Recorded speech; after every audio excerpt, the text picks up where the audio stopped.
The Dark Hills of Tennessee. This story happened when I was working the 150-mile line between Nashville and Chattanooga, Tennessee.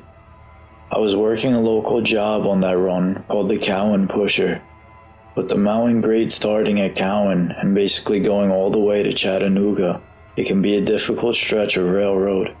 I had the third shift on the Cowan Pusher. It was all I could hold, even if I didn't enjoy working nights. We basically just sat in the shop and waited to be called to help heavy tonnage trains get to Sherwood, Tennessee. Now all I can say about Sherwood is picture the hills have eyes with banjos added in.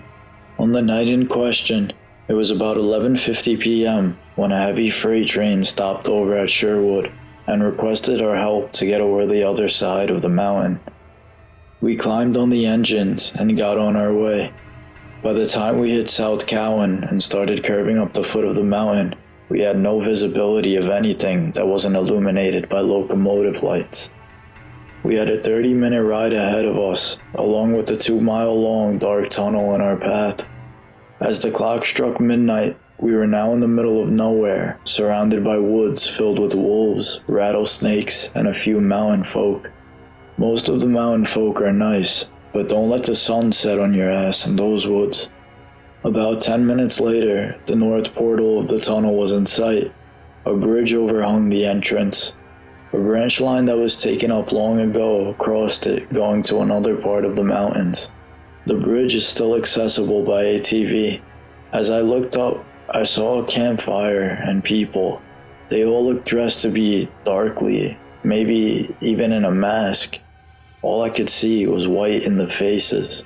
As we started under the bridge, we heard a thud over our heads on the locomotive roof.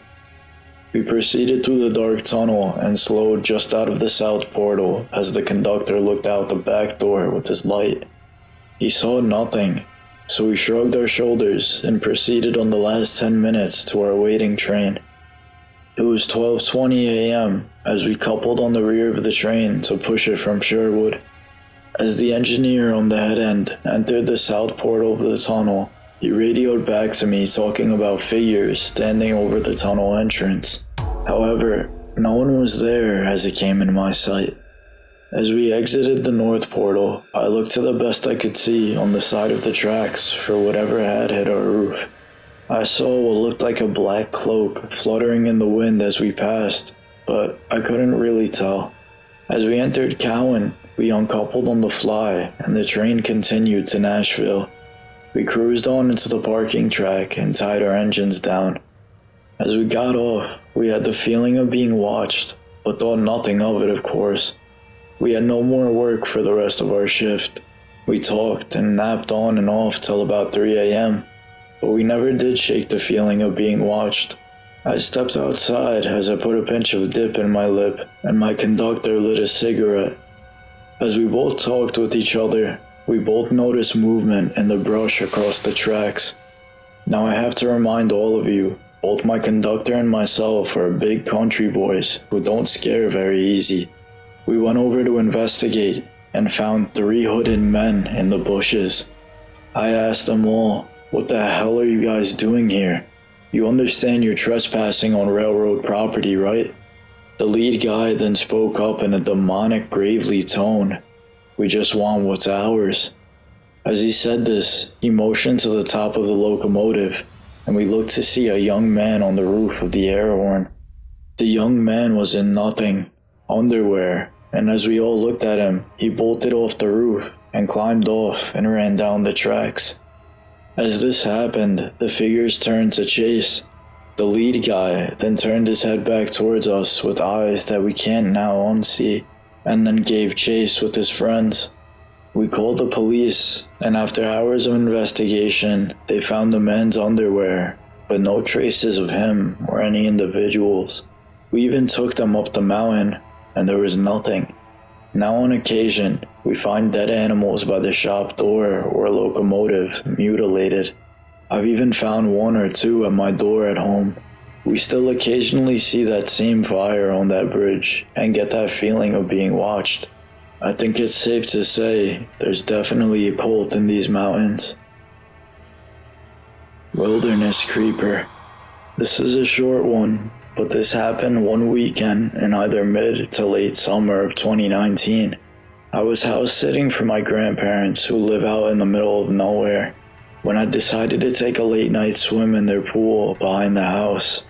I thought I saw something. That pool has a great view of the woods and is really close to the mountains.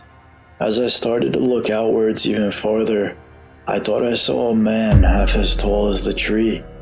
He was standing there wearing all black, but of course me, being a 26-year-old male who was always paranoid, thought that something like this would happen. I continued looking, but he didn't budge. He just waited and waited until I turned around. When I turned back to take my eyes off of him after trying to get the attention of someone in my house, he was gone, just like that. My Wendigo story. The woodlands of Virginia are known for their mountain creatures from ancient Indian legends and folklore. Among some are the Raven Mocker, the Deer Lady, and the Spearfinger. I'm partially Cherokee, though how much I can't really tell you. What I do know is it's known for these creatures to attack Cherokee people. Now, I do want to say I don't generally believe in this stuff, but I do believe in the Wendigo. I don't believe in their gods or practice any ceremonies that they practice either. I can't deny anything I saw that night though. Now, this is where the story begins. McCaff's Knob is a cliff that looks over the Roanoke Valley. It has beautiful views and you could see for miles. The area has rich Indian history. I was on a hike up to McCaff's Knob and I was with a relatively big group of people. Having no worries, I was drastically underestimating the events that would follow.